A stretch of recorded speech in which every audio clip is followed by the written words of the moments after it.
le mercato, pour l'instant, a été plus calme.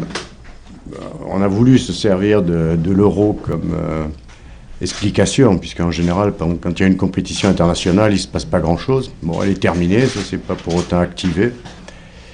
Je crois que tout le monde s'entend à dire que les clubs sont en difficulté et donc le mercato sera probablement calme. Et s'il doit s'animer, c'est dans la nuit du 31 au 32 août, quoi. C'est-à-dire au dernier moment. On assumera. L'idée principale, c'était quand même, a priori, pour le bien de tous, de trouver des solutions pour les joueurs qui ont le moins de temps de jeu. C'est mieux pour eux comme pour nous. Si ça se fait, tant mieux. Si ça se fait pas, le club est prêt à assumer. Quand je dis le club, c'est surtout son actionnaire. Voilà, ça ne pose pas de problème majeur. Je sais que c'est la période des grandes soldes, puis après les braderies, mais ça ne sera jamais le cas à Bordeaux.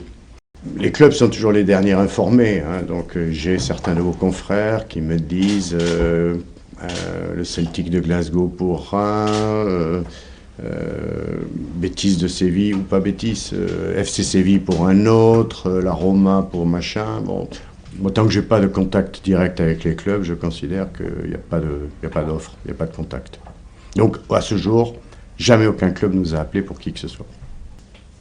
Oui, bien sûr.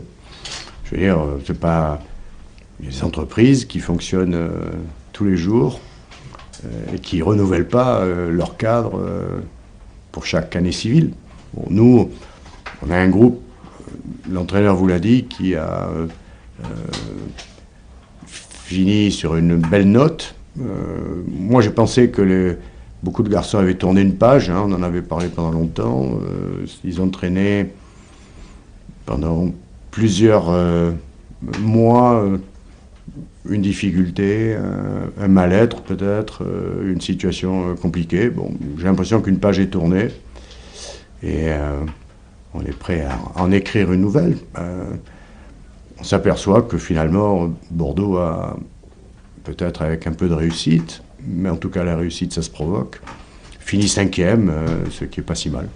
Pour moi, le premier objectif, et je vois que c'est légitime, Francis a le même objectif, c'est passer ce tour préliminaire. On ne sait pas trop à quelle sauce on risque d'être mangé. Bon, je pense que, compte tenu de ceux qui sont qualifiés en Champions League, de ceux qui sont directement qualifiés pour l'Europa League, et de ceux qui nous précèdent dans le classement européen, qui ne sont qualifiés pour rien du tout, on doit être 8e ou 9e club dans le classement européen participant à ce tour préliminaire. J'espère qu'il y a une protection et qu'on aura un tirage qui nous permette d'espérer la phase de groupe. Mais c'est important. Voilà, ça sera le premier objectif de la saison.